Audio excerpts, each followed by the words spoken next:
Hi there. In this video, I will teach you how to add all songs to your playlist on Apple Music. Now you're scrolling on Apple Music and you have thought of your favorite artist and suddenly decided that you want to add or to listen to her songs. All you have to do is to search your favorite artist.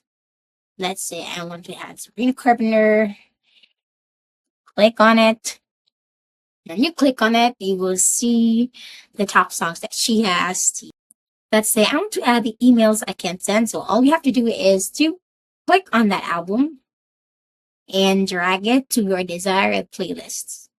So I'll be choosing road trip songs. And as you can see, there are 7 songs in that album. After dragging it, just wait until it gets loaded. For now, it says empty, but all of the songs are added here. That's just very basic. Find an album here, click it, and drag it. Easy as that.